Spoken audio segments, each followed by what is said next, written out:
I want to welcome all of you back this afternoon. My name is Steve Newcomb. I'm an alumni from United, 2080, 1980. That was the year, actually, that the library was transitioning from scrolls to books. This was a few years back.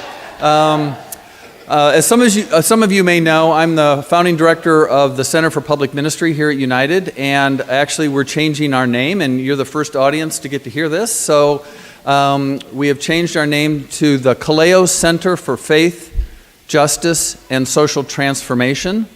And kaleo is a biblical Greek word that means to call, to summon, to invite. And our short tagline, since that whole name is a mouthful, will be the Bigelow Center with the tagline, calling forth justice. So we're excited about that, and I see a few nods from Garth, so you're a board member, so that must be a good thing. All right, great. Official. It is my distinct honor to have the opportunity to introduce Diane Wilson this afternoon. She's the executive director of Dream of Wild Health. And I first learned about Dream of Wild Health well before I knew Diane. And it was when I was executive director of the Headwaters Foundation for Justice. We made a grant to the Dream of Wild Health when I think they had a budget of about $12. And so after our grant, they had $5,012. Now they have an annual budget of $450,000, which speaks to both the valuable work that Dream of Wild Health does, but also the tenacity of the community that is attempting to preserve seeds and preserve the legacy of the earth and our relationship with it. This morning, during the presentation, we heard about the theme of domination. And I'm delighted this afternoon that we have a representative from the indigenous community, which represents such a profound resistance to and tenacity in the face of domination. And Dream of Wild Health is a great example of that. Diane is a master gardener and executive director, as I said, of Dream of Wild Health.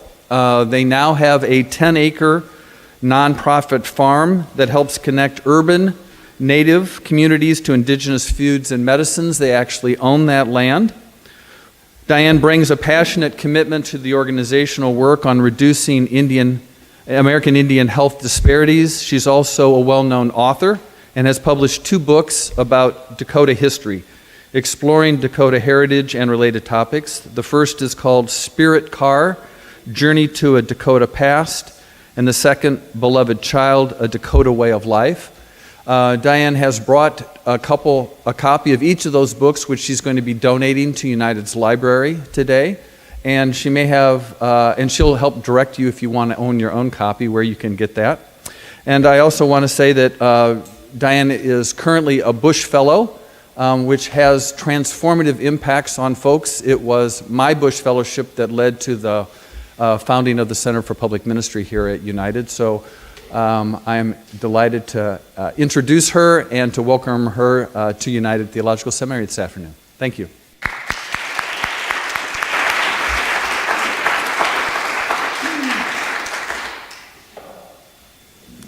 Mitakiapi, ampetukinde iushkiama chiankapiya. Hello, my relatives. It's good to see you all here today. And I want to say that it's always funny to me, the process that leads up to coming to an event like this. So I got the invitation some months ago, and I wasn't really familiar with who you are, but we get invitations to come speak about Dream of Wild Health, and we're always glad to come and connect our programs. And so then I found out that a woman I had begun working with, Joy Persall, was connected here, and then I find out that it was her husband who would be introducing me. So the connections begin to grow. And then last night, I went to a film presentation for the Doctrine of Discovery at Hamline University, and Steve Newcomb was presenting there. And I was convinced that I had Steve Newcomb. I was seeing him there, only his wife had a different name. But the United Theological Seminary was also sponsoring it, so it all made sense. And then today I met Steve again, only it wasn't him. So, but it's been really interesting to me how those connections grow once, an invitation comes in. And so I feel like I'm part of a conversation. And there is a familiar face in the crowd that I haven't seen in years. So again, the connections continue to grow. But, and so that's what I love about this work, is that I may think I don't know much about you, but then we discover all these things in common already.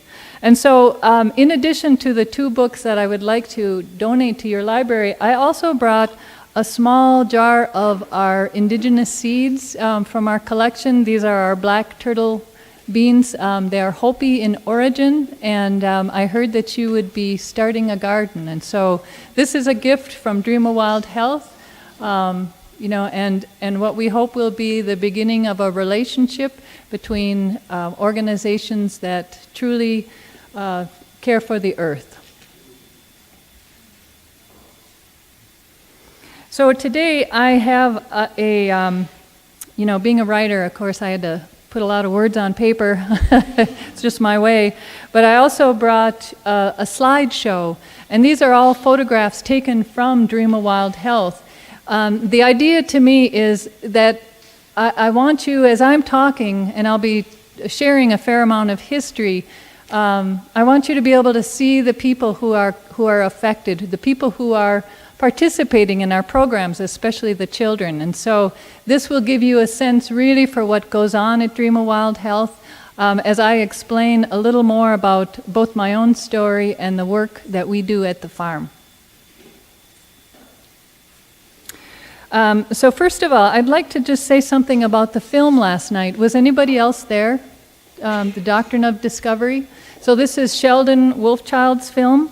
And that offered a vivid portrayal of the long-term devastating impact of the 15th century papal bulls that gave Christian explorers the right to discover and claim lands that were not inhabited by Christians.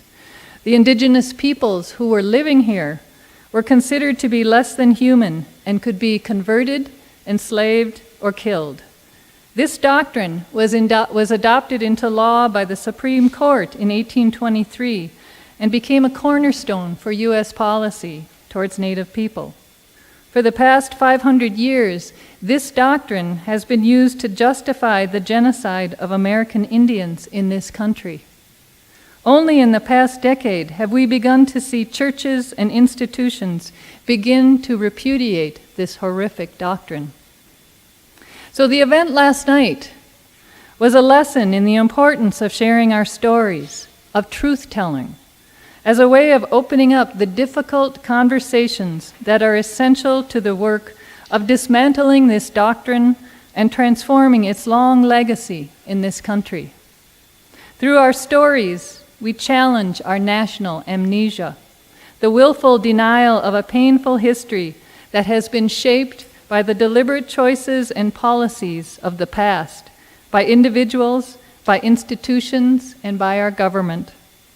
I am grateful for the opportunity to be here today in a conversation with all of you about the work we do at Dream of Wild Health as we teach our children how to rebuild an indigenous relationship with the earth as a way of healing from historical trauma. I would like to begin by telling you who I am and how I came to this work.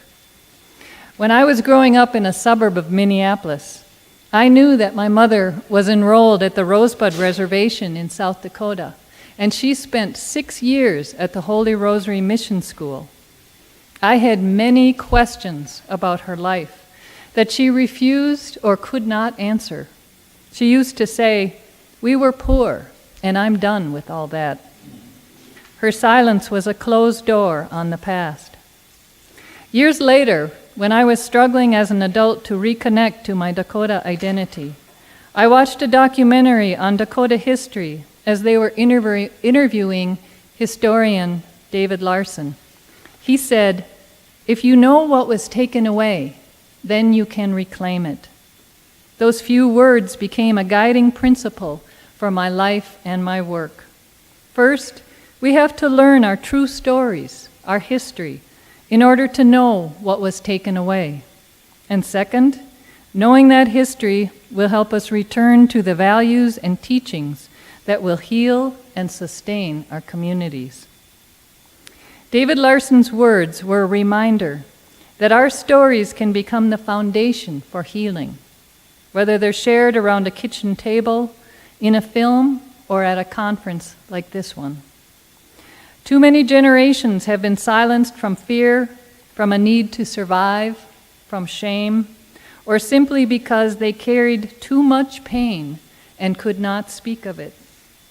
We share these stories for our ancestors who suffered so that we could survive, and for the generations yet to come.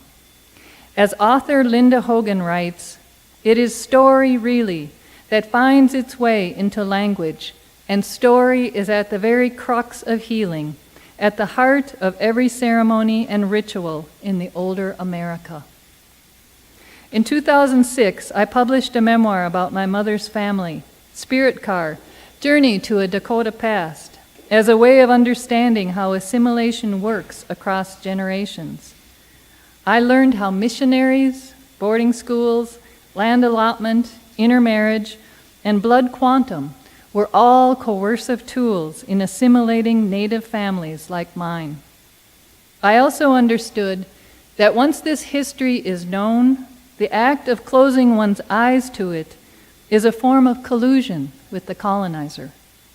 In reclaiming my family's story, I now have a responsibility to both maintain it and help shape it for future generations. After Spirit Car was published, I began going deeper into this history. Following the removal of the Dakota from Minnesota after the 1862 Dakota War, an estimated 600 children died from malnutrition and disease in those first years at the Crow Creek Reservation in South Dakota. In 1883, any practice of Native spirituality was outlawed. The first federal boarding school was established in 1887 in Carlisle, Pennsylvania, by Captain Richard Pratt, who said, "Kill the Indian and save the man." The government determined that it was less expensive to assimilate children through these schools than to continue trying to exterminate Native people through warfare. Nearly 500 schools were established across the United States, with churches running 460 government-funded boarding and day schools. As historian David Wallace Adams wrote in his book, Education for Extinction, for tribal elders who had witnessed the catastrophic developments of the 19th century, the bloody warfare, the near extinction of the bison, the scourge of disease and starvation, the shrinking of the tribal base, the indignities of reservation life, the invasion of missionaries and white settlers, there seemed to be no end to the cruelties perpetrated by whites. And after all this, the schools. After all this, the white men had concluded that the only way to save Indians was to destroy them, that the last great Indian war should be waged against children. They were coming for the children. When the children arrived at the schools, many after being abducted from their homes, their hair was cut, their traditional clothing was replaced with uniforms, and they were forced to worship as Christians. Native languages were forbidden. Over the next several decades, more than 100,000 Native children were forced to attend these schools. Among these children were my grandparents, my great aunt who attended Carlisle, 4 of my aunts, and my mother. By the 1950s and 60s, social service agencies began removing Native children from their families at a rate 5 times greater than any other community, including here in Minnesota. These children were most often placed in non-Native families. Finally, in 1978, the government passed the Indian Child Welfare Act to protect the rights of Native children and families. That same year, the right of Native people to practice their own spirituality was restored, nearly 100 years after it was outlawed. When I look at our history dating back to the 1862 Dakota War, it is clear that Native children have been the target for government policies that have resulted in 150 years of unrelenting trauma. Those children are the reason why Dream of Wild Health was willing to co-sponsor a film about the doctrine of discovery. As a nonprofit 10-acre farm, the direct focus of our work is about improving health in our Native community by reconnecting people to indigenous foods and medicines. We talk a lot about the epidemic levels of diabetes and obesity among Native people. We offer educational programs for youth to learn at an early age about the importance of a healthy lifestyle through gardening, cooking, and culture. When I see teenagers climbing out of the van on an early summer morning, they look much like any other teenager, sleepy, gawky, and extremely interested in the other gender. But there is a darker truth to the realities these kids will face in their lives, the bald facts that have made our programs necessary, the statistics that define their existence as at risk. Because they are Indian, they will have the highest dropout rate in our public schools. American Indian teenagers have the highest rates of obesity in the United States. Tragically, the rate for Native teen suicides is the highest in the nation. When I read these statistics, what I see is the unresolved heartbreak of generations of Native people who have suffered the loss of their children, their land, their spirituality, and their health.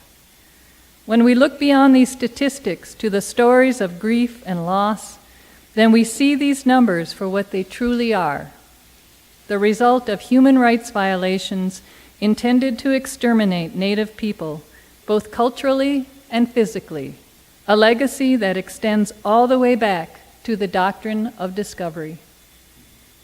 Unless we have a thorough understanding of our history, unless we know how assimilation policies such as boarding schools have affected Native people for generations, then we are at risk of seeing these statistics as defining who Native people are. We need to understand this legacy in order to transform it, to commit to the hard work of cultural recovery.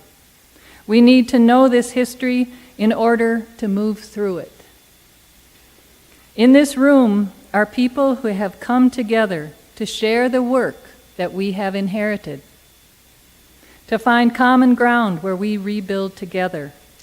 To me, that common ground is the health and well-being of our children and the earth. The question of how we can transform this trauma into a better way of life for our children became the focus for my second book, Beloved Child, A Dakota Way of Life. When I interviewed Clifford Chonku, a Dakota elder and spiritual leader from Sisseton, he told me to remind people that the past 500 years is a short time in the history of Native people in this country. The Dakota have been present in Minnesota Makoche for thousands of years, and it is our spirituality that has allowed us to survive. Tell them, he said, that's who Dakota people are, not the statistics you read in the paper. We are people who raise beloved children, who treat the earth as our mother, and regard being a good relative to be of utmost importance to the community. Tell them that our ancestors suffered so that we could be happy. When we only hear the stories that share the trauma of the past, then it's easy to overlook the gifts that were also part of this history. In the time before Columbus, indigenous tribes of the Americas developed 3/5 of the world's crops that are now in production, including corn, potatoes, squash, and beans. Over centuries of close relationship with the plant nation, Native people accumulated a vast knowledge of plant properties that became the basis for modern pharmacology. Indigenous peoples held detailed traditional knowledge about how to live in balance with the natural laws of our particular place. Tewa educator Greg Cayeti called this sacred science, a way of knowing, remembering, practicing, and implementing place-based natural laws, which consist of practical knowledge for survival. Indigenous people also created early maps that combined both the terrestrial and cosmological worlds, equitable social systems, government, architecture, philosophy, and an aesthetic that incorporated beauty within all aspects of daily life. So how was it that such sophisticated and accomplished peoples could be overrun by the arrival of the Europeans? As Jack Weatherford stated in his book, Indian Givers, while American Indians had spent millennia becoming the world's greatest farmers and pharmacists, the people of the Old World had spent a similar period amassing the world's greatest arsenal of weapons. And when they came, they brought not only their weapons, but also a whole new way of relating to the land. If we look back just 200 years ago, which is not very long at all, much of the central United States and the southern half of Minnesota Makoche were covered with millions of acres of incredibly rich, diverse tallgrass prairie. This ecosystem supported a vast variety of plants, birds, insects, and animals. This was the homeland for the Dakota, who were skilled agriculturalists, nomadic hunters, and wild food gatherers. They grew corn that ripened early, hunted bison, deer, fish, and small game, and gathered many wild foods, including wild turnips, maple syrup, wild rice, berries, plums, and nuts. They wove cloth from nettles and basswood bark. Their medicines were gifts from the wild plants. Throughout the year, they moved around the region following the seasonal availability of their food. Greg Cayeti described this spiritual journey through relationship with plants and animals as the beginning of the first religion, referring to the balance and harmony that was maintained between hunters, gatherers, and the environment in which they lived. Nature-centered religions evolved from an abiding respect and understanding that all beings had a spirit. Native people knew that they had to protect and manage their relationships with the land in a way that ensured their survival. When the Dakota were forced to surrender much of their homeland in the treaties signed in the 1850s, and were subsequently removed from the state following the Dakota War of 1862, they were in essence surrendering their traditional foods and medicines as well. In place of seasonal, nutritionally dense whole foods, they were given annuity goods and pressured to become farmers, to relate to the land in a way that was foreign and violated their indigenous values. This was a story that was repeated with tribes throughout the country. In the 1930s and 40s, after tribes had been relocated to reservations in a move that thoroughly disrupted traditional diets, the federal government began its commodity food program, providing high-starch, high-fat foods that further undermined the health of Native people. As a result, today we are experiencing epidemic levels of diabetes and obesity and other preventable diseases.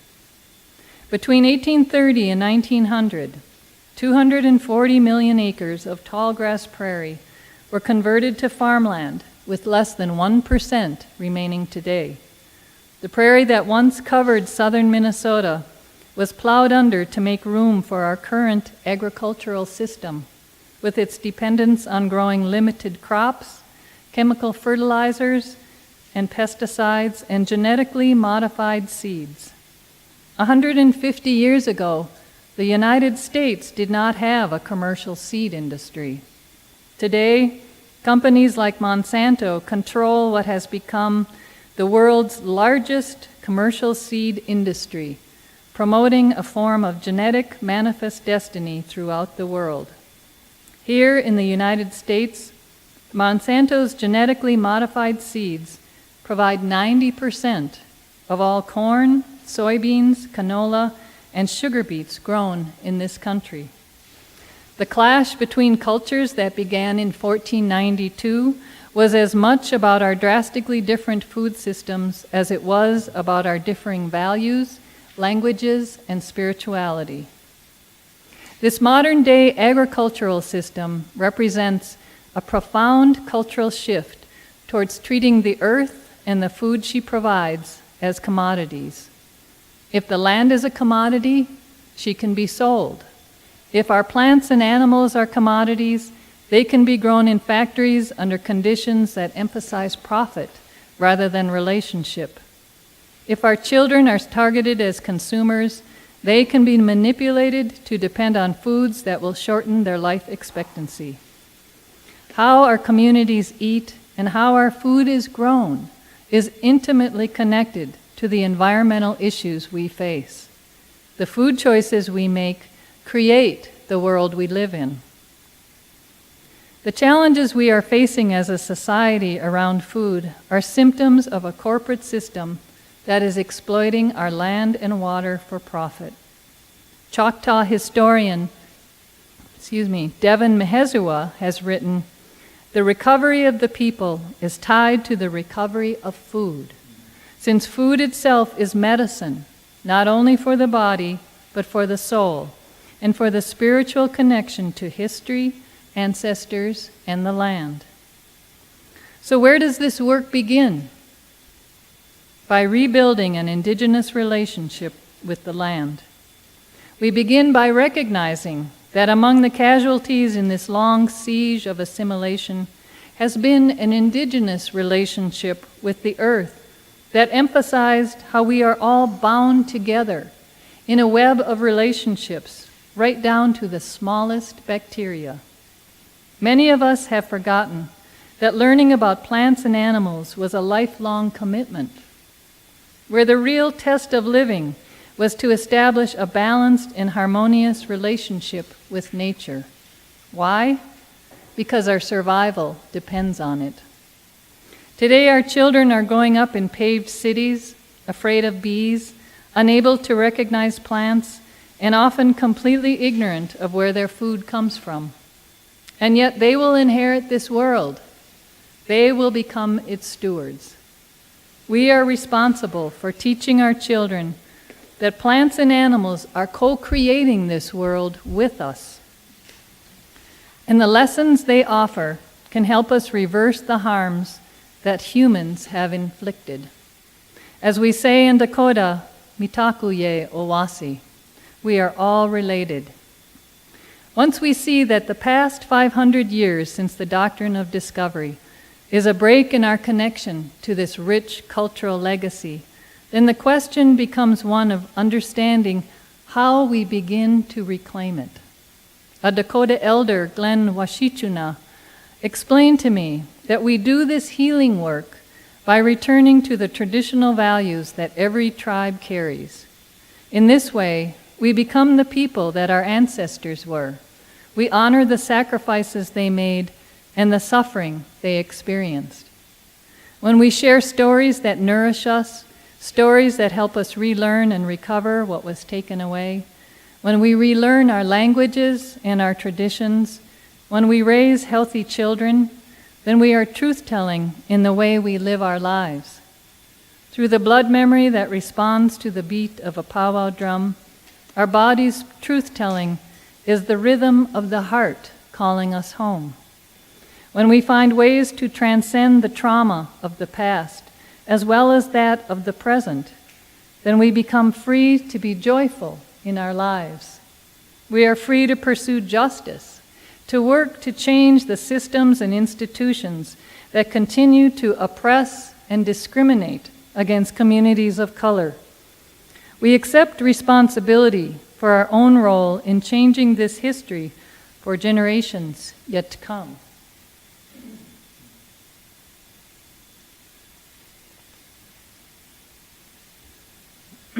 My goal was not to drop it. Listening to my mother's story all those years ago, making the connections between her truth and the experience of Native people throughout the country, and taking responsibility for that family legacy in my own life, brought me to the work I do today. I first heard about Dream of Wild Health when it was a small garden in Farmington that was growing out rare indigenous seeds that were hundreds of years old. When I heard about the seeds, something in my heart immediately responded. As a gardener, I knew that these seeds were a fragile living record of the past, a tangible inheritance from our ancestors who knew that future generations, our generation, would need them for food. Each seed contains within its thin shell the entire circle of time itself, an endless cycle of creation. Our ancestors protected these seeds at all cost, knowing that they, like our children, are the future. At Dream of Wild Health, we are relearning how to be in an indigenous relationship with the land. Every summer in June through August, we drive a van full of Native teenagers from the city to the farm, where they learn about gardening, cooking, and culture in our Garden Warrior and Chorus Kids programs.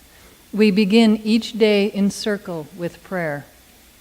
Most of our kids are from low-income families and neighborhoods in the Twin Cities. Some of them have never seen green beans growing in a field. One young woman was shocked when we dug up potatoes. She had no idea they grew in soil. They're typical teenagers who like to drink pop and eat hot Cheetos and fast food, none of which is allowed at the farm. When they arrive in the morning, they have to leave all of their electronic gear in the van. No cell phones, no iPods, nothing that will distract them from being present to the world around them. And I just want to add, when we ask them then to eat vegetables at lunch, you can tell it's been a hard day that first day. If they come back, then we know there's hope. In addition to practical skills such as gardening, cooking, and archery, we teach them that we are all related to each other, to the plants and medicines that grow in the fields, to the deer that leave trails through the long grass, to the warm soil that nourishes our seeds. From that understanding, we begin to teach our kids about reciprocity, how we receive gifts from the plants and offer tobacco with prayers of gratitude. In our summer youth programs, we don't spend much time talking about the difficult history Native people have shared. We see it every day in the challenges our kids face. Because they are children, we offer a safe place where they can be surrounded with love. We invite them to listen to the quiet, to hear the sweet call of the warbler and the rush of the wind through tall cottonwood trees. At the farm, the plants are our teachers. Every day we share a beautiful meal prepared by the youth and served at picnic tables in the front yard. Together, we are relearning how to be good relatives. We also tend a large organic garden filled with vegetables that we bring to our farmers markets for Native families in the Twin Cities. We grow out several varieties of corn, squash, and beans from our collection of rare seeds that were given to the farm by a Potawatomi elder, Cora Baker, who saved these seeds all her life. Thanks to Cora, we are growing out Cherokee corn, for example, that was originally carried on the Cherokee Trail of Tears. In 2013, which was declared the Year of the Dakota by the Minneapolis and St. Paul City Councils, we grew out our first crop of Dakota corn, thereby helping to return this food to the Dakota people. We also partnered with the Shakopee Bigelow Sioux community and the Science Museum to form the Indigenous Seed Keepers Alliance, an informal network of people and organizations who are learning how to grow, protect, and cook with our indigenous seeds. And you now have the beginning of your collection here, so we'll consider you a new member in the Alliance. Cora Baker believed, as we do, that returning to our traditional indigenous foods is the best way to heal from preventable diseases such as diabetes. When we grow out Cora's seeds, when we prepare and eat foods from these seeds, then we are literally changing our bodies from the inside out. We are remembering our foods not as commodities, but as our cultural legacy, as our history. We are remembering that food is medicine. One of the young men, Alex, who joined our Gordon Warrior program when he was 14, refused to eat anything but fruit during his first week, and that's not uncommon. He's been with the program now for 4 years, learning how to grow food and how to cook. This past season, he was a leader in the kitchen, often acting as a sous chef, and willingly eats every dish we serve, especially if he helped prepare it. When we talk about recovering an indigenous relationship with the land, we're talking about someone like Alex, who is learning how to offer tobacco to the plants when he gardens, how to cook with indigenous foods like wild rice and squash, and to understand that the land is a living being. Every day we give thanks to the earth, whom we call our mother, for the gifts she provides. In turn, we give back by caring for the soil with organic methods that help restore its fertility. We teach kids like Alex that our food is at the center of our culture. Each tribe has its own planting songs, harvest ceremonies, stories, and language that are all rooted in indigenous food systems, many of which relied on hunting wild game, gathering seasonal wild plants, and cultivating seeds that were handed down between generations. When food comes in cans from the grocery store or in sacks from a fast food restaurant, there is no reason to maintain the ceremonies and songs associated with gathering and preparing those foods. At the heart of the work that we do is a belief that healing ourselves and our ancestors when we learn how to plant a garden, when we learn how to offer tobacco to our plants, when we prepare delicious meals using indigenous foods. We believe that we can come together to share this food and this work and to restore the teachings that were at the heart of Native culture. In this room are people who are here because you share a passion for changing the legacy of our difficult shared past and for acting as stewards for the earth. As a grandmother, I am asking that each of you remember that we care for the earth by developing a loving relationship in all that we do, beginning with the food that we grow and share. Remember that each action we take must consider the next 7 generations. As Chief Sitting Bull said, let us put our minds together and see what life we can make for our children. Pidamaya. We